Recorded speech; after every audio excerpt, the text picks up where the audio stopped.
ಅಭ್ಯರ್ಥಿಗಳೇ, ಈಗಾಗಲೇ ಅಗ್ನಿವೀರ ಆರ್ಮಿ ಪರೀಕ್ಷೆ ಮುಗಿದದ. ಇನ್ನು ನೆಕ್ಸ್ಟ್ ಸ್ಟೇಜ್ ಏನಪ್ಪ ಅಂದ್ರೆ ಫಿಸಿಕಲ್ ಅದ. ಫಿಸಿಕಲ್ ಆದಮೇಲೆ ಮೆಡಿಕಲ್ ಬರ್ತದೆ. ಈಗ ಏನಪ್ಪ ಅಂದ್ರೆ ಇನ್ನು ಒಂದು ವಾರನೇ ಇನ್ನು ಕೆಲವೇ ದಿನದಾಗ ಏನಪ್ಪ ಅಂದ್ರೆ ರಿಸಲ್ಟ್ ಬಿಡ್ತಾರೆ. ಇವತ್ತು ರಿಸಲ್ಟ್ ಬಿಡ್ತಾರೆ ಅಂತೇಳಿ ನಿನ್ನೆದು ಸುದ್ದಿ ಬರ್ತಾಯಿತ್ತು, ಆದರೂ ಇನ್ನೂ ಕ್ಲಿಯರ್ ಗೊತ್ತಾಗಿಲ್ಲ. ಬಟ್ ಈ ಜುಲೈ ಪೈಲೇ ವಾರದಾಗ ರಿಸಲ್ಟನ್ನು ಬಿಡ್ತಾರೆ ಅಗ್ನಿವೀರ ಆರ್ಮಿದು.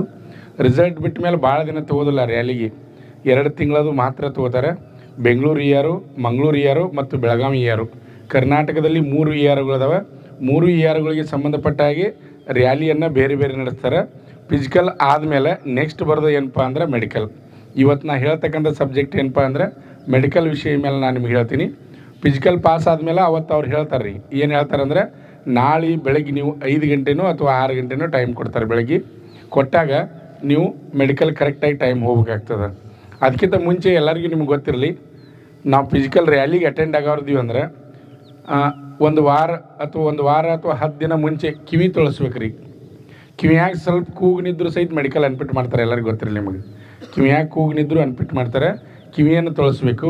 ಆಮೇಲೆ ಇನ್ನೊಂದು ಏನಪ್ಪ ಅಂದರೆ ಕೆಲವೊಂದು ವಿದ್ಯಾರ್ಥಿಗಳು ಹಲ್ಲು ಮೇಲೆ ಕಲಿ ಭಾಳ ಇರ್ತದೆ, ಅಂಥವ್ರು ಇದ್ದವರು ಹಲ್ಲು ಕ್ಲೀನ್ ಇಟ್ಕೊಳ್ಳಲಿಕ್ಕೆ ಪ್ರಯತ್ನ ಮಾಡಬೇಕು. ಆಮೇಲೆ ಪ್ರತಿಯೊಂದು ಎಲ್ಲ ರೀತಿ ನೀವು ತಯಾರಾಗಿ ಮೆಡಿಕಲ್ಗೆ ಹೋಗ್ಬೇಕಾಗ್ತದೆ. ಅಲ್ಲಿ ನೋಡಿರಿ, ಮೆಡಿಕಲ್ಗೆ ಹೋದಾಗ ಬೆಳಿಗ್ಗೆ 6 ಗಂಟೆಗೆ ಹೇಳ್ತಾರೆ ಟೈಮಿಂಗ. ಬೆಳಿಗ್ಗೆ 6 ಗಂಟೆಗೆ ಹೋಗೋಕ್ಕಿಂತ ಮುಂಚೆ ಸ್ನಾನ ಅದು ಮಾಡ್ಕೊಂಡು ಹೋಗ್ರೆ ಮೆಡಿಕಲ್ಗೆ ಹೋಗೋರು. ಯಾಕಂದರೆ ಕೆಲವೊಂದು ವಿದ್ಯಾರ್ಥಿಗಳು ಏನು ಮಾಡ್ತಾರಂದ್ರೆ ಅಲ್ಲಿ ರೂಮ್ ಹಿಡಿಯಂಗಿಲ್ಲ, ಹೊರಗಡೆ ಎಲ್ಲೇ ಮಲ್ಕೊಂಡು ರ್ಯಾಲಿ ಮುಗಿಸ್ಕೊಂಡು ಮರ್ದಿನ ಎದ್ದು ಹೋಗ್ತಾರೆ ರೀ. ಆ ರೀತಿ ಮಾಡಬಾರ್ದು. ಸ್ವಚ್ಛಾಗಿ ಕ್ಲೀನಾಗಿ ಸ್ನಾನ ಮಾಡ್ಕೊಂಡು ಮೆಡಿಕಲ್ಗೆ ಹೋಗ್ಬೇಕು. ಆಮೇಲೆ ರಾತ್ರಿ ನಿದ್ದೆ ಸರಿಯಾಗಿ ಮಾಡಿರ್ಬೇಕು ರೀ.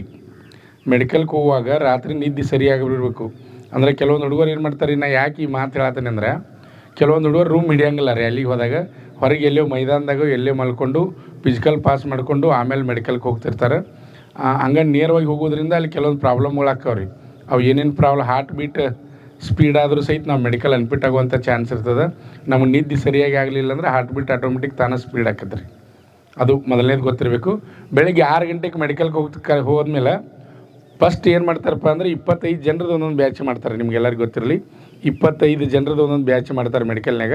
ಬ್ಯಾಚ್ ಮಾಡ್ಕೊಂಡು ಒಬ್ಬೊಬ್ಬರನ್ನ ಚೆಕ್ ಮಾಡ್ತಾರೆ. ಈಗ ಮೊದಲಿಗೆ ಒಂದೊಂದಾಗಿ ನಾ ಬರ್ತೀನಿ. ಫಸ್ಟ್ ಇಂಪಾರ್ಟೆಂಟ್ ಏನಪ್ಪ ಅಂದರೆ ಕಣ್ಣುಗಳನ್ನ ನೋಡ್ತಾರೆ. ಕಣ್ಣಿಗೆ ಏನೇನು ಬರ್ತಾವಪ್ಪ ಅಂದ್ರೆ 3 ಟೈಪ್ ಬರ್ತಾವೆ ಕಣ್ಣಿಗೆ. ನಿಮ್ಗೆಲ್ಲರಿಗೂ ಗೊತ್ತಿರಲಿ, ಒಂದು ಕಲರ್ ಬ್ಲ್ಯಾಂಡ್ನೆಸ್ ಅಂತ ಬರ್ತದೆ. ಕಲರ್ ಬ್ಲ್ಯಾಂಡ್ನೆಸ್ ಅಂದರೆ ಹೆಂಗೆ, ಒಂದು ಬುಕ್ ಇರ್ತದೆ, ಆ ಬುಕ್ ಓದಕ್ಕೆ ಹಚ್ತಾರೆ ರೀ.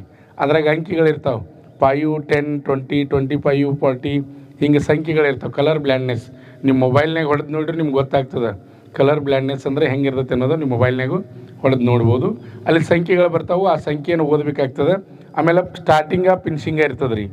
ಸ್ಟಾರ್ಟಿಂಗ ಫಿನಿಶಿಂಗ್ ಹೆಂಗೆ ತೊಗೊಂಡು ಅಲ್ಲಿ ಗುರುತಿಸ್ಬೇಕಾಗ್ತದೆ. ಸ್ಟಾರ್ಟಿಂಗ ಫಿನಿಶಿಂಗ್ ಇರ್ತದೆ ಕಲರ್ ಬ್ಲ್ಯಾಂಡ್ನೆಸ್ ಒಳಗೆ.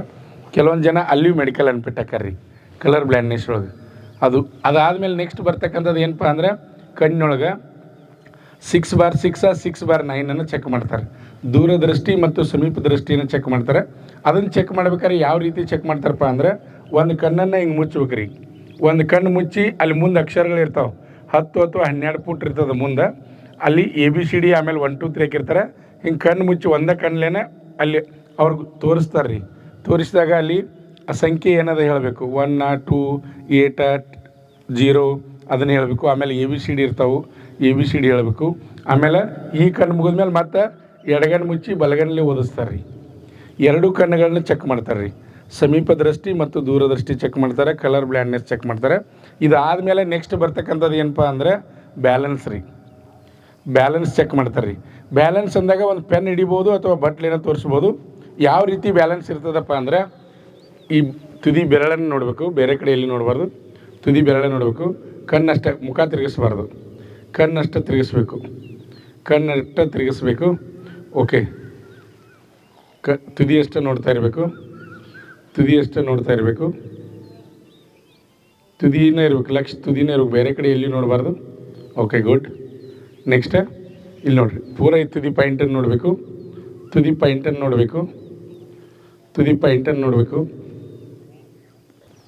ನೋಡಿರಿ, ಕಣ್ಣುಗಳನ್ನ ಈ ಕಡೆ ಹೋದಾಗ ಈ ಕಡೆ ಹೋಗ್ಬೇಕು. ಗುಡ್ಡಿಗಳು ಕಾಣಿಸೋದ ನನ್ನ ಕಣ್ಣ, ಈ ಕಡೆ ಹೋದಾಗ ಈ ಕಡೆ ರೀ. ಆಮೇಲೆ ಮ್ಯಾಲ ತೆಳಗೆ ಹಿಂಗೆ ರೌಂಡ್ ಶೇಪ್ ಮಾಡ್ತಾರೆ ರೀ.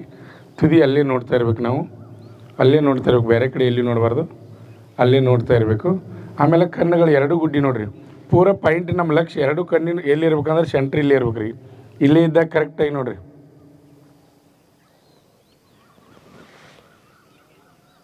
ಗುಡ್ಡಿ ಕಾಣಿಸತ್ತ ರೀ. ಎರಡು ಕಣ್ಣು ಬಂದು ಹಿಂಗೆ ಕೂಡಬೇಕು, ಎರಡು ಗುಡ್ಡಿಗಳು ಹಿಂಗೆ ಬಂದು ಕೂಡ್ಬೇಕು ರೀ. ಇಲ್ಲಿ ಎರಡು ಕೂಡಬೇಕು. ಒಬ್ಬೊಬ್ರದ್ದು ಏನಾಗ್ತದೆ, ಇಲ್ಲಿ ಸೆಂಟ್ರ್ ನಿಲ್ತತಿ, ಒಂದು ಈ ಕಡೆ ನೋಡ್ತಿರ್ತೈತಿ. ಆ ರೀತಿ ಆಗಬಾರ್ದು. ಇದಕ್ಕೆ ಬ್ಯಾಲೆನ್ಸ್ ಅಂತ ರೀ. ಇದು ಕಣ್ಣಿನಾಗ ಇಂಪಾರ್ಟೆಂಟ್ ರೀ. ಕಣ್ಣು ಆದಮೇಲೆ ನೆಕ್ಸ್ಟ್ ಬರ್ತಕ್ಕಂಥ ಸ್ಟೇಜ್ ಯಾವುದಪ್ಪ ಅಂದ್ರೆ ಎರಡು ಭುಜಗಳನ್ನ ನೋಡ್ತಾರೆ ರೀ. ಎರಡು ಭುಜಗಳು ಸಮ ಇರ್ಬೇಕು ರೀ. ಒಬ್ಬೊಬ್ರು ಭುಜ ಹೆಂಗಿರ್ತಾವೆ ಅಂದ್ರೆ ಹಿಂಗೆ ಇರ್ತಾವೆ ರೀ, ಒಂದು ಮ್ಯಾಲ ತೆಳಗೆ ಹಿಂಗಿದ್ರೆ ಮೆಡಿಕಲ್ ಅನ್ಬಿಟ್ರಿ ಹಿಂಗಿರ್ತಾವೆ. ಇವು ಎರಡು ಏನಿರ್ಬೇಕಪ್ಪ ಅಂದ್ರೆ ಸಮ ಇರಬೇಕು. ಆಮೇಲೆ ನೆಕ್ಸ್ಟ್ ಏನಪ್ಪ ಅಂದ್ರೆ ಕಿವಿ ಚೆಕ್ ಮಾಡ್ತಾರೆ ರೀ. ಕಿವಿ ಚೆಕ್ ಬೇಕಾದ್ರೆ ಕಿವಿ ಒಳಗೆ ಮಿಷನ್ ಹಾಕಿ ಚೆಕ್ ಮಾಡ್ತಾರೆ ಅವರು. ಕಿವಿ ಒಳಗೆ ಹೋಲ್ ಅದು ಇದ್ದರೆ ಮೆಡಿಕಲ್ ಅನ್ಬಿಟ್ರಿ. ಕಿವಿ ಒಳಗದು ಹೋಲ್ ಇತ್ತಂದ್ರೆ ಮೆಡಿಕಲ್ ಅನ್ಪಿಟ್ ಆಗ್ತದೆ. ಅದಕ್ಕೆ ಅಂಥವ್ರು ಯಾರಿದ್ರೆ ಹೋಲ್ ಯಾರಿಗೆ ಇರ್ತದಪ್ಪ ಅಂದ್ರೆ ಸಣ್ಣಾಗಿದ್ದಾಗ ಏನರ ಕಿವಿ ಸೋರ್ತಿತ್ತಂದ್ರೆ ಅಂಥವ್ರಿಗೆ ಹೋಲ್ ಇರ್ತದೆ. ಸಣ್ಣಾಗಿದ್ದಾಗ ಕಿವಿ ಅದು ಸೋರ್ತಿತ್ತಂದ್ರೆ ಅಂಥವ್ರಿಗೆ ಹೋಲ್ ಇರ್ತದೆ. ಅದನ್ನು ಆಪ್ರೇಷನ್ ಮಾಡಿ ಸರಿ ಮಾಡ್ತಾರೆ ರೀ. ಅದೇನು ಅಂಜು ಅಂಥದ್ದಿಲ್ಲ, ಆಪ್ರೇಷನ್ ಮಾಡಿ ಸರಿ ಮಾಡ್ತಾರೆ ರೀ. ಆಮೇಲೆ ಕಿವಿಯಾಗ ಕೂಗ್ನಿದ್ರು ಸಹಿತ ತೆಗಿತಾರೆ ರೀ. ಆಮೇಲೆ ಕಿವಿಯಾಗ ಕೂಗನ ತೆಗಿಸೋದಂತೇಳಿ ಡಾಕ್ಟ್ರ್ ಕೆಲವೊಂದು ಸಾದಾ ಡಾಕ್ಟ್ರ್ ಇರ್ತಾರೆ, ಕಿವಿಯಾಗ ನೀರು ಬಡಿತಾರೆ ರೀ. ನೀರು ಬಡಿದು ತೆಗಿತಿರ್ತಾರೆ. ಹಿಂಗೆ ಗರ ತಿಕ್ತಾರೆ ಒಬ್ಬೊಬ್ರು ಕಿವಿಯಾಗ. ಹಂಗೆ ತಿಕ್ಕಿರಪ್ಪ ಅಂದ್ರೆ ಅಲ್ಲಿ ಏನು ರಕ್ತ ಬಿತ್ತಂದ್ರೆ ಪರದೆ ಮೇಲೆ ಬಿತ್ತಂದ್ರೆ ಅದು ಅಲ್ಲಿ ಕಲಿ ಬಿತ್ತಂದ್ರೆ ಅದು ಮೆಡಿಕಲ್ ಅನ್ಬಿಟ್ಟಾಕೈತೆ ರೀ. ಡಾಕ್ಟ್ರಿಗೆ ಮೊದಲೇ ಹೇಳ್ಬೇಕು ನಾವು ಏನಪ್ಪ ಅಂದರೆ ಸಾವಕಾಶ ನಿಧಾನವಾಗಿ ಕ್ಲೀನ್ ಮಾಡಿರಿ ಅಂತ. ಯಾವುದೇ ರೀತಿ ಗಾಯಿ ಕಲಿ ಆಗಬಾರ್ದು ಕ್ಲೀನ್ ಮಾಡುವಾಗ, ಇದು ಗೊತ್ತಿರಬೇಕು. ಆಮೇಲೆ ನೆಕ್ಸ್ಟ್ ಏನಪ್ಪ ಅಂದ್ರೆ ಮೂಗ್ರಿ. ಮೂಗ್ನ್ಯಾಗ ಏನು ಚೆಕ್ ಮಾಡ್ತಂದ್ರೆ ಮೂಗ್ನ್ಯಾಗ ಮೌಸ್ ಅದು ಬೆಳೆದಿರಬಾರ್ದು ರೀ. ಮೂಗ್ನ್ಯಾಗ ಮೌಸ್ ಅದು ಬೆಳೆದಿರಬಾರ್ದು. ಮೌಸ್ ಬೆಳೆದತ್ತಂದ್ರೆ ಆಪ್ರೇಷನ್ ಮಾಡಿಸಿದ್ರೆ ನಡೀತದೆ. ಅದೇನು ಮೆಡಿಕಲ್ ಅನ್ಪಿಟ್ ಆಗೋದಿಲ್ಲ, ಆಪ್ರೇಷನ್ ಮಾಡಿಸಿದ್ರೆ ನಡೀತದೆ ಅದು. ಆಮೇಲೆ ನೆಕ್ಸ್ಟ್ ಬರ್ತಕ್ಕಂಥದ್ದು ಹಲ್ಲುಗಳು ರೀ. ಮುಂದಿನ ಹಲ್ಲುಗಳು, ಮುಂದಿನ ಹಲ್ಲು ತೋರಿಸ್ತಮ್ಮ ನೀನು. ಹಾಂ, ಮುಂದಿನ ಹಲ್ಲುಗಳು ಬಿಡು. ಮುಂದಿನ ಹಲ್ಲುಗಳು ಹೆಂಗಿರ್ಬೇಕಪ್ಪ ಅಂದರೆ ಕರೆಕ್ಟ್ ಇರಬೇಕು. ಮುಂದಿನ ಹಲ್ಲು ಕಟ್ಟಾಗಿರಬಾರ್ದು, ಎಲ್ಲರಿಗೂ ಗೊತ್ತಿರಲಿ ನಿಮಗೆ. ಮುಂದಿನ ಹಲ್ಲುಗಳು ಕಟ್ಟಾಗಿರಬಾರ್ದು. ಮುಂದಿನ ಹಲ್ಲು ಕಟ್ಟಾದ್ರೆ ಮೆಡಿಕಲ್ ಅನ್ಪಿಟ್ ಆಗ್ತದೆ. ಆಮೇಲೆ ದವಡಿ ಹಲ್ಲು ಕಟ್ಟಾದ್ರೆ ನಡೀತದೆ, ನಿಮ್ಗೆ ಗೊತ್ತಿರಲಿ. ಹುಳುಕ್ ತಿಂದಿರ್ತಾವೆ ಕೆಲವೊಂದು ಮ್ಯಾಲೆ ಇಚ್ಚಿಡಿ ಒಂದು 4 ಆದ್ರೆ ನಡೀತೈತಿ. ಏನು ಅಂಜುವಂಥದ್ದಿಲ್ಲ. ದವಡಿ ಹಲ್ಲು ಪ್ರಾಬ್ಲಮ್ ಇದ್ದರೆ ಪ್ರಾಬ್ಲಮ್ ಅಲ್ಲ, ಮುಂದಿನ ಹಲ್ಲು ಕಟ್ಟಾಗಬಾರ್ದು, ಇದು ನಿಮ್ಗೆ ಗೊತ್ತಿರಬೇಕು. ಆಮೇಲೆ ಇನ್ನೊಂದು ಏನಪ್ಪ ಅಂದ್ರೆ 4 ಬೆರಳುಗಳು ಬಾಯಾಗ ಹೋಗ್ಬೇಕು ರೀ. 4 ಬೆರಳುಗಳು 4 ಹಿಂಗೆ ಹಾಕಿ ತೋರಿಸಮ್ಮ ಹಿಂಗೆ. ಹಾಂ ಬಿಡು. ಒಮ್ಮೆ ಲಾಕ್ ಆಕೈತೆ ಮತ್ತು ಇಂತಲ್ಲಿ ನೋಡ್ಕೊಂಡು ಹಾಕ್ರಿ. ಒಮ್ಮೆ ಹಿಂಗೆ ಬಾಯಿ ತೆಗೆದ್ರೆ ಲಾಕ್ ಆಕೈತೆ ಮತ್ತು ನೋವು ಆಕೈತೆ ಒಮ್ಮೆ. ಸೊ ಪ್ರಾಕ್ಟೀಸ್ ಇರ್ಬೇಕು. ಯಾರಿಗೆ ಹೋಗೋದಿಲ್ಲ ನೋಡಿರಿ, ಪ್ರಾಕ್ಟೀಸ್ ಇರಬೇಕು. ಹಿಂಗೆ 4 ಬೆರಳುಗಳು ಕುಂಡಿರ್ಬೇಕು ರೀ ಬಾಯಾಗ. ವಿಶೇಷವಾಗಿ ಯಾರನ್ನ ಚೆಕ್ ಮಾಡ್ತಾರೆ ಅಂದ್ರೆ ಹಂಗೆ ಹಲ್ಲಿನ ಮೇಲೆ ಕಲಿ ಅದು ಇತ್ತಂದ್ರೆ ಗಂದ್ರೆ ಗುಟ್ಕಾ ತಂಬಾಕು ತಿನ್ನೋರ್ಗೆ ಡೌಟ್ ಬಂದ್ರೆ ಅದನ್ನ ಚೆಕ್ ಮಾಡ್ತಾರೆ. ಅದನ್ನು ಚೆಕ್ ಮಾಡ್ತಾರೆ ರೀ. ಅದಾದಮೇಲೆ ನೆಕ್ಸ್ಟ್ ಏನಪ್ಪ ಅಂದ್ರೆ ಇಲ್ಲಿ ಎದೆ ಭಾಗವನ್ನು ಚೆಕ್ ಮಾಡ್ತಾರೆ. ಒಬ್ಬರು ಒಂದು ಸೈಡ್ ಎತ್ತರ, ಒಂದು ಸೈಡ್ ಇಳು ಇರ್ತದೆ. ಆಮೇಲೆ ನೆಕ್ಸ್ಟ್ ಬರ್ತಕ್ಕಂಥದ್ದು ಕೈಗಳನ್ನ ಚೆಕ್ ಮಾಡ್ತಾರೆ ರೀ. ಎರಡು ಕೈ ಸ್ಟ್ರೇಟ್ ಮಾಡು. ಎರಡು ಕೈ ಕರೆಕ್ಟ್ ಸಮ ಇರಬೇಕು. ಎರಡು ಕೈ ಸಮ ಇರಬೇಕು. ಅದ್ರ ಜೊತೆ ಏನಪ್ಪ ಅಂದ್ರೆ ಹಿಂಗೆ ತಿರುಗಿಸ್ತಾರೆ ರೀ. ಹಿಂಗೆ ತಿರುಗಿಸಿ ನೋಡಿದಾಗ ಇಂಪಾರ್ಟೆಂಟ್ ಏನು ನೋಡ್ತಾರೆ ಅಂದ್ರೆ ಇಲ್ಲಿ ಮೊಣಕೈಗಳನ್ನ ನೋಡ್ತಾರೆ ರೀ. ಎರಡೂ ಮೊಣಕೈ ರೀ. ಒಬ್ಬೊಬ್ರಿಗೆ ಹೆಂಗೆ ಇರ್ತದೆ, ಒಂದು ಮೊಣಕೈ ಸ್ಟ್ರೇಟ್ ಇರ್ತದೆ, ಒಂದು ಬೆಂಡ್ ಇರ್ತದೆ. ಇವನು ಕರೆಕ್ಟಾಗಿದೆ. ಒಂದು ಸ್ಟ್ರೇಟ್ ಇರ್ತದೆ, ಒಂದು ಬೆಂಡ್ ಇರ್ತದೆ. ಎರಡು ಹಿಂಗೆ ಕೂಡಿಸಿ ನೋಡ್ತಾರೆ. ಎರಡು ಈ ರೀತಿ ಕೂಡಿಸಿ ನೋಡ್ತಾರೆ ರೀ. ಇಲ್ಲಿ ಮೊಣಕೈ ಕರೆಕ್ಟಾಗಿರಬೇಕು. ಆಮೇಲೆ ಕೈ ಕೆಳತು. ಹಾಂ, ಇಲ್ಲಿ ನೋಡಿರಿ ಬೆರಳುಗಳನ್ನ ನೋಡ್ತಾರೆ ರೀ. ಬೆರಳುಗಳನ್ನ ಚೆಕ್ ಮಾಡ್ತಾರೆ. ಬೆರಳು ಹಿಂಗೆ. ಹಾಂ, ಎಲ್ಲ 10 ಬೆರಳುಗಳನ್ನ ಚೆಕ್ ಮಾಡ್ತಾರೆ. ಆಮೇಲೆ ನೆಕ್ಸ್ಟ್ ಏನಪ್ಪ ಅಂದ್ರೆ ಒಬ್ಬೊಬ್ರಿಗೆ ಬೆವರು ಬಿಡ್ತಿರ್ತದೆ ರೀ. ಬೆವರನ್ನು ಎಲ್ಲಿ ಚೆಕ್ ಮಾಡ್ತಾರಪ್ಪ ಅಂದ್ರೆ ಇಲ್ಲೇ ಕೈಯಾಗ ಚೆಕ್ ಮಾಡ್ತಾರೆ. ಕೈ ಹಿಡಿತಮ್ಮ. ಇಲ್ಲಿ ನೋಡಿರಿ, ಈ ರೀತಿ ಹಿಡಿದು ಹಿಂಗೆ ಕೈ ಜಗ್ಗಿರ ಗೊತ್ತಾಕದ್ರಿ. ನೀವೇ ಜಗ್ಗೋದಲ್ಲ, ಬೇರೆದಾರು ನೋಡ್ಬೇಕು ರೀ. ನಿಮಗೆ ಗೊತ್ತಾಗೋದಿಲ್ಲ, ಬೇರೆದಾರು ನೋಡಬೇಕು. ಇಲ್ಲಿ ಹಿಂಗೆ ಜಗಿರ ಇಲ್ಲಿ ಗೊತ್ತಾಕದ್ರಿ. ಈ ರೀತಿ ಹಿಂಗೆ ಜಗಿದಾಗ ಗೊತ್ತಾಕದ್ರಿ ಬೆವರು ಬಿಡ್ತೈತಿ ಇಲ್ಲ, ಇಲ್ಲೇ ಗೊತ್ತಾಕದ್ರಿ ಡಾಕ್ಟ್ರುಗಳಿಗೆ. ಬೆವರು ಬಿಡಬಾರ್ದ್ರ ಕೈಗೆ. ಆಮೇಲೆ ಇನ್ನೊಂದು ಕೆಲವೊಂದು ಜನರಿಗೆ ಏನು ಹಾಕಿರ್ತೈತೆ ಅಂದರೆ ಕೈ ಸೇಕ್ಗಳು ಹಾಕಿರ್ತಾರೆ ರೀ. ಸೇಕ್ ಅಂದರೆ ಈ ರೀತಿ ಹಿಂಗೆ ನಡಗ್ತಿರ್ತಾರೆ. ಹಿಂಗೆ ಕೈ ಸೇಕ್ ಕಣದಂದ ಈ ರೀತಿ ಕೈ ಸೇಕ್ ಹಾಕಿರ್ತಾರೆ ರೀ. ಕೈ ಸೇಕ್ ಆದರೂ ಸಹಿತ ಮೆಡಿಕಲ್ ಅನ್ಪಿಟ್ ಆಗ್ತದೆ. ಇಲ್ಲಿ ಮೊಣಕೈ ಚೆಕ್ ಮಾಡ್ತಾರೆ ರೀ, ಬೆರಳುಗಳನ್ನ ಚೆಕ್ ಮಾಡ್ತಾರೆ. ಆಮೇಲೆ ಕೋಲ್ಡ್ ಅಂದರೆ ಬೆವರು ಬಿಡ್ತೈತಿಲ್ಲ ಅದನ್ನು ಇಲ್ಲೇ ಚೆಕ್ ಮಾಡ್ತಾರೆ. ಇದು ನಿಮ್ಗೆ ಗೊತ್ತಿರಬೇಕು. ಆಮೇಲೆ ನೆಕ್ಸ್ಟ್ ಏನಪ್ಪ ಅಂದ್ರೆ ಆ ಕಡೆ ತಿರ್ತಮ್ಮ. ಹಾಂ, ಬಾಗು ಹಾಂ, ಹಂಗೆ ಸ್ಲೋ ಆಗಿ ಬಾಗು. ಈ ರೀತಿ ಇಲ್ಲಿ ಈ ಎಲುಬನ್ನು ಚೆಕ್ ಮಾಡ್ತಾರೆ ರೀ. ಈ ಬೆನ್ನೆಲು ಭಾಳ ಇಂಪಾರ್ಟೆಂಟ್ ರೀ. ಇಲ್ಲಿ ನೋಡಿದ ತಕ್ಷಣ ಅವ್ರಿಗೆ ಗೊತ್ತಾಗ್ತದೆ. ಓಕೆ ನಿಲ್ಲು. ಹಾಂ, ನೋಡಿದ ತಕ್ಷಣ ಗೊತ್ತಾಗ್ತದೆ. ಇದಾದಮೇಲೆ ನೆಕ್ಸ್ಟ್ ಏನಪ್ಪ ಅಂದ್ರೆ ಎರಡೂ ಮೊಣಕಾಲುಗಳನ್ನ ಚೆಕ್ ಮಾಡ್ತಾರೆ ರೀ. 60 ಡಿಗ್ರಿ ನೋಡಿರಿ. ನಾನು ಕನ್ಸಾದ್ರಿ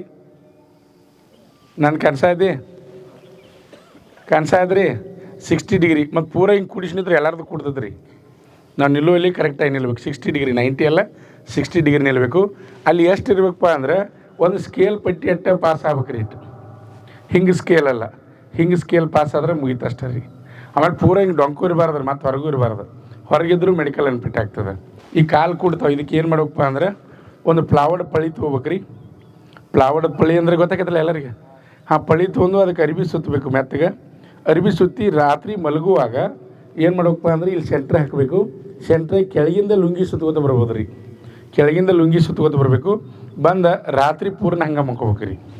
ಬೆಳಗ್ಗೆ ಎದ್ದು ಕಾಲು ನೋವು ಹಾಕೋ, ಮತ್ತು ನಿಮ್ಗೆ ಬೆಳಗ್ಗೆ ಎದ್ದು ಕಾಲು ನೋವು ಹಿಡಿತಾವೆ. ರಾತ್ರಿ ಪೂರ್ಣ ಹಂಗೆ ಮಲ್ಕೋಬೇಕು ರೀ. 1 ತಿಂಗಳು ಮಾಡಿದ್ರೆ ಸಾಕು ರೀ. ಮೊಣಕಾಲು ಕೂಡ್ತಿದ್ವು ಅಂದ್ರೆ ಸರಿತಾವೆ ಆಟೋಮೆಟಿಕ್. 1 ತಿಂಗಳು ಮಾಡಿದ್ರೆ ಸಾಕು. ಭಾಳ ದಿಪ್ಪು ತೊಗೋಬೇಡ್ರಿ, ಮತ್ತು ಪೂರ ಬೆಂಡ್ ಆದ್ರೆ ಮತ್ತು ಅದಕ್ಕೆ ಅಷ್ಟು ರೀ. ಪೂರ ಮತ್ತು ಹಿಂಗೆ ಹೊರಗೆ ಹೋಗ್ಬಾರ್ದು ರೀ ಕಾಲುಗಳು. ಅಲ್ಲಿ ನಡುವೆ ಹಾಕಿ ನೀವು 1 ತಿಂಗಳು ಮಾಡಿದ್ರೆ ಸಾಕು, ಸರಿತಾವೆ. ಯಾರು ಕಾಲು ಕೊಡ್ತಾರೆ ನೋಡ್ರಿ ಅವರು. ಆಮೇಲೆ ನೆಕ್ಸ್ಟ್ ಬರ್ತಕ್ಕಂಥದ್ದು ಏನಪ್ಪ ಅಂದ್ರೆ ಆ ಕಡೆ ನಿಲ್ತಮ್ಮ, ಇಲ್ಲಿ ಕೆಳಗಡೆ ಪ್ಯಾಂಟ್ ತೊಗೊಬರ್ತೈತೆ ನಿಲ್ಬಿಡು. ಹಾಂ, ಇಲ್ಲಿ ನೋಡಿರಿ, ಇರ್ಲಿ ಬಿಡು, ಹಂಗೆ ಬಿಡು. ಇಲ್ಲಿ ನೋಡಿರಿ ಆ ಕಡೆ ಹೊಳು. ಇಲ್ಲಿ ನೋಡಿರಿ, ಇಲ್ಲಿ ನರಗಳು ಚೆಕ್ ಮಾಡ್ತಾರೆ. ಇಲ್ಲಿ ಕೆಲವು ಮಂದಿ ಏನಾಗಿರ್ತಾವೆ ಅಂದ್ರೆ ನರ ಗಂಟು ಬಿದ್ದಿರ್ತಾವೆ ರೀ. ನರ ಹಿಂಗೆ ತೊಡಕು ಬಿದ್ದಾಗ ಗಂಟು ಬಿದ್ದಿರ್ತಾವೆ. ಆ ರೀತಿ ಇದ್ರೂ ಸಹಿತ ಮೆಡಿಕಲ್ ಅನ್ಫಿಟ್ ಆಗ್ತದೆ, ನಿಮ್ಗೆ ಗೊತ್ತಿರಲಿ. ಆ ರೀತಿ ಇದ್ದರೂ ಮೆಡಿಕಲ್ ಅನ್ಫಿಟ್ ಆಗ್ತದೆ. ಅದಕ್ಕೆ ಈಗ ಪರಿಹಾರ ಐತೆ ರೀ. ಡಾಕ್ಟ್ರಿಗೆ ಅದು ಇಂಜೆಕ್ಷನ್ ಮಾಡಿ ಅದು ಗಂಟು ಬಿದ್ದಿತ್ತಪ್ಪ ಅಂದ್ರೆ ಅಲ್ಲಿ ರಕ್ತ ಗಟ್ಟಿಗಿರ್ತದೆ, ತೆಗಿತಾರೆ. ನಮ್ಮಲ್ಲಿ ಒಬ್ಬ ಕೋಚಿಂಗ್ ಹುಡುಗಿ ಯಾರೋ ತೆಗಿಸ್ಕೊಂಬಂದಾನ ಅದನ್ನು. ಅಂದ್ರೆ ಅದಕ್ಕೆ ಪರಿಹಾರ ಐತಿ, ಅಂಜುವಂಥದ್ದು ಏನಿಲ್ಲ. ಆಮೇಲೆ ನೆಕ್ಸ್ಟ್ ಏನಪ್ಪ ಅಂದರೆ ಈ ಕಡೆ ಹೊಳು. ನೆಕ್ಸ್ಟ್ ಏನಪ್ಪ ಅಂದರೆ 2 ಪಾದಗಳನ್ನ ಚೆಕ್ ಮಾಡ್ತಾರೆ. ಚಪ್ಪಟೆ ಪಾದಗಳನ್ನ ಚೆಕ್ ಮಾಡ್ತಾರೆ. ಅವ್ನು ಬೂಟ್ ಹಾಕೊಂಡಾನೆ, ಪಾದ ಹಿಂಗೆ ತೆಗ್ಗಿರ್ಬೇಕು ರೀ. ಕನ್ಸಾಯ್ತು ನನ್ನ ಪಾದ, ಇಲ್ಲಿ ನೋಡಿರಿ, ಪಾದ ತೆಗ್ಗಿರ್ಬೇಕು ರೀ. ಪಾದ ತೆಗ್ಗಿರ್ಬೇಕು. ನಿಮ್ಮನ್ನು ನೀವೇ ಚೆಕ್ ಮಾಡಬೇಕಾದ್ರೆ ಯಾವ ರೀತಿ ಮಾಡ್ಬೇಕಪ್ಪ ಅಂದರೆ ಕಾಲ ಮೇಲೆ ಪೂರ ನೀರು ಹಾಕೋದ್ರಿ. ನೀರು ಹಾಕೊಂಡು ಪರಿಶಿ ಮೇಲೆ ನಡೀದು. ಪರಿಶಿ ಮೇಲೆ ನಡೆದ್ರಪ್ಪ ಅಂದರೆ ಅಲ್ಲಿ ಏನಾಗ್ತದೆ, ನಿಮ್ಮ ಚಪ್ಪಟೆ ಪಾದ ಇದ್ದು ಅಂದರೆ ಪೂರ ಪಾದ ಊರ್ತದೆ ರೀ. ಅದು ಪೂರ ಪಾದ ಊರಾಕೈತಾರೆ, ಚಪ್ಪಟೆ ಪಾದ ಐತಿ ಅನ್ನಂಗೆ. ಇಲ್ಲಾಂದ್ರೆ ಗ್ಯಾಪ್ ಉಳಿಬೇಕು ರೀ ಇಂತಲ್ಲಿ. ಇಲ್ಲಿ ಗ್ಯಾಪ್ ಬರಬೇಕು. ಅದು ಗ್ಯಾಪ್ ಕೃಷ್ಣನ ಪಾದ ನೋಡಿರಲ್ಲ, ಹಿಂಗೆ ಗ್ಯಾಪ್ ಗೊತ್ತಾಗತ್ತಿಲ್ಲ ಎಲ್ಲರಿಗೂ. ಅದು ಗ್ಯಾಪ್ ಉಳಿಬೇಕು. ಗ್ಯಾಪ್ ಉಳಿದ್ರೆ ಮಾತ್ರ ನಿಮ್ಮ ಮೆಡಿಕಲ್ ಅನ್ಫಿಟ್ ಆಗ್ತದೆ. ಪೂರ ಹಿಂಗೆ ಚಪ್ಪಟ್ಟಿನ ಇತ್ತಂದ್ರೆ ಮೆಡಿಕಲ್ ಅನ್ಫಿಟ್ ಆಗ್ತದೆ. ಅದಕ್ಕೆ ಪರಿಹಾರ ಏನಪ್ಪ ಅಂದ್ರೆ ಅದಕ್ಕೂ ಪರಿಹಾರ ಅದ. ನೀವು ಚಪ್ಪಲಿಗಳನ್ನ ಹಾಕೋತಿರಲಿ ಕರೆಕ್ಟ್ ಅಲ್ಲಿ ಒಂದು ಸ್ವಲ್ಪ ಎತ್ತರ ಮಾಡಿ ಬಡಿಸ್ಬೇಕು ರೀ. ಹಿಂಗೆ ಮ್ಯಾಲೆ ಚಪ್ಪಲಿ ಅಲ್ಲಿ ಎಲ್ಲಿರ್ತದಿಲ್ಲ ಜಾಗ ಸ್ವಲ್ಪ ಎತ್ತರ ಮಾಡಿ ಅವು ಚಪ್ಪಲಿ ಹೊಲಿತಿರ್ತಾರೆ. ಅವ್ರ ಹತ್ರ ಹೋದ್ರೆ ಅವ್ರು ಇದು ಮಾಡಿ ರೆಡಿ ಮಾಡಿ ಕೊಡ್ತಾರೆ ನಿಮಗೆ. ಅದನ್ನು ಮಾಡಿ 1 ತಿಂಗಳು ಹಾಕಿದ್ರೆ ಅದು ಕವರ್ ಆಗ್ತದೆ. ಎಲ್ಲಕ್ಕಿಂತ ಇಂಪಾರ್ಟೆಂಟ್ ಏನಪ್ಪ ಅಂದರೆ ರನ್ನಿಂಗ್ ಮಾಡೋದ್ರಿಂದ ಎಲ್ಲ ಕವರ್ ಆಗ್ತದೆ. ಮೊಣಕಾಲು ಕೂಡೋದು ಕವರ್ ಆಗ್ತದೆ, ಚಪ್ಪಟಿ ಪಾದನೂ ಕವರ್ ಆಗ್ತದೆ ರನ್ನಿಂಗ್ ಮಾಡೋದ್ರಿಂದ. ಆ ರೀತಿಯೂ ಮಾಡ್ಬೋದು. ಟೋಟಲಾಗಿ ಏನಪ್ಪ ಅಂದರೆ ಇಡೀ ದೇಹದ ಪ್ರತಿಯೊಂದು ಭಾಗವನ್ನು ಚೆಕ್ ಮಾಡ್ತಾರೆ. ಆಮೇಲೆ ಇನ್ನೊಂದು ನೇರವಾಗಿ ಹೇಳ್ತೀನಿ ನಿಮ್ಗೆ, ಮೂಲವಾದಿ ಚೆಕ್ ಮಾಡ್ತಾರೆ. ಪೂರ ನೆಕೆಡ್ಡಾಗಿ ಪೂರ್ತಿ ಇಡೀ ದೇಹದ ಪ್ರತಿಯೊಂದು ಭಾಗನ ಚೆಕ್ ಮಾಡ್ತಾರೆ. ಚೆಕ್ ಮಾಡಿ ಪಿಟ್ಟ ಅನ್ಪಿಟ್ಟ ಮಾಡ್ತಾರೆ. ಅನ್ಪಿಟ್ ಆತಂದ್ರೆ ಬರೆದು ಕೊಡ್ತಾರೆ ರೀ. ಮತ್ತು ಮುಂದಿನ ಹಾಸ್ಪಿಟ್ಲಿಗೆ ಬರೆದು ಕೊಡ್ತಾರೆ. ಅನ್ಪಿಟ್ ಆದರೆ ಪಿಟ್ ಆಯ್ತು ಅಂದ್ರೆ ಅಲ್ಲೇ ಪಿಟ್ ಅಂತ ಹೇಳ್ತಾರೆ. ಅದು ಮೆಡಿಕಲ್ ಪಿಟ್ ಆಯ್ತಪ್ಪ ಅಂದ್ರೆ ಫೈನಲ್ ಮೆರಿಟ್ ಲಿಸ್ಟಿಗೆ ಬಂದುಬಿಡ್ತೀರಿ ನೀವು. ಯಾಕಂದ್ರೆ ಫಸ್ಟಿಗೆ ಎಕ್ಸಾಮ್ ಆಗಿರ್ತದೆ. ಎಕ್ಸಾಮ್ ಆದಮೇಲೆ ಫಿಸಿಕಲ್ ಪಾಸ್ ಆಗಿರ್ತೈತಿ. ಫಿಸಿಕಲ್ ಆದಮೇಲೆ ನೀವು ಮೆಡಿಕಲ್ಗೆ ಹೋಗಿರ್ತೀರಿ. ಮೆಡಿಕಲ್ ಆಯ್ತಪ್ಪ ಅಂದ್ರೆ ಫೈನಲ್ ಮೆರಿಟ್ಗೆ ಬರ್ತದೆ. ಈ ರೀತಿ ಏನಪ್ಪ ಅಂದರೆ ಮೆಡಿಕಲನ್ನು ಚೆಕ್ ಮಾಡ್ತಾರೆ. ಎಲ್ಲರಿಗೂ ನಿಮ್ಗೆ ಗೊತ್ತಿರಲಿ, ದೇಹದ ಪ್ರತಿಯೊಂದು ಭಾಗವನ್ನು ಆರ್ಮಿ ಒಳಗೆ ಚೆಕ್ ಮಾಡ್ತಾರೆ. ಒಂದೇನು ಎಕ್ಸ್ರೇ ಅದು ಮಾಡೋದಿಲ್ಲ. SSCGD ಒಳಗೆ ಎಕ್ಸ್ರೇ ಮಾಡ್ತಾರೆ ರೀ. ಚೆಸ್ಟ್ ಎಕ್ಸ್ರೇ ಮಾಡ್ತಾರೆ. ಆಮೇಲೆ ಬ್ಲಡ್ ಪ್ರತಿಯೊಂದು ಎಲ್ಲ ಚೆಕ್ ಮಾಡ್ತಾರೆ ಅಲ್ಲಿ. ಬ್ಲಡ್ ಯೂರಿನ್ ಎಲ್ಲ ಚೆಕ್ ಮಾಡ್ತಾರೆ ಅಲ್ಲಿ. ಇಲ್ಲಿ ಆರ್ಮಿ ಒಳಗೆ ಅದಿರಂಗಿಲ್ಲ, ಎಕ್ಸ್ರೇ ಅದು ಏನು ಮಾಡೋದಿಲ್ಲ. ಉಳಿದು ಮಾತ್ರ ದೇಹದ ಪ್ರತಿಯೊಂದು ಭಾಗನ ಚೆಕ್ ಮಾಡ್ತಾರೆ. ಈ ರೀತಿ ಮೆಡಿಕಲ್ ಅದ. ಆದ್ದರಿಂದ ಮತ್ತು ನಿಮ್ಗೆ ಏನಾದರೂ ಡೌಟ್ಸ್ ಇದ್ದರೆ ಪರ್ಸ್ನಲ್ಲಾಗಿ ನನಗೆ ಭೇಟಿಯಾಗಿ ನೀವು ಕೇಳ್ಬೋದು. ಮೆಡಿಕಲ್ ಪ್ರಾಬ್ಲಮ್ಸ್ ಇದ್ದವರು ಕೆಲವೊಂದು ವಿಷಯಗಳನ್ನ ನಾನು ನೇರವಾಗಿ ಹೇಳಿಲ್ಲ ನಿಮ್ಗೆ, ಇನ್ನೂ ಕೆಲವೊಂದು ಹೇಳಬೇಕು. ಈಗ ಹುಡುಗರ ಇರೋದ್ರಿಂದ ನಾನು ಹೇಳಿಲ್ಲ, ನೇರವಾಗಿ ನಿಮ್ಗೆ ಹೇಳಿಲ್ಲ. ಕೆಲವೊಂದು ಪರ್ಸ್ನಲ್ ಇದ್ದವರು ಪರ್ಸ್ನಲ್ ಭೇಟಿ ಆಗ್ಬೋದು. ನಾನು ನಿಮ್ಗೆ ಪರ್ಸ್ನಲ್ಲಾಗಿ ಅದ್ರ ಬಗ್ಗೆ ನಾನು ಸಲಹೆಯನ್ನು ಕೊಡ್ತೀನಿ. ಓಕೆ, ಗೊತ್ತಾಯ್ತು ಎಲ್ಲರಿಗೂ? ಓಕೆ.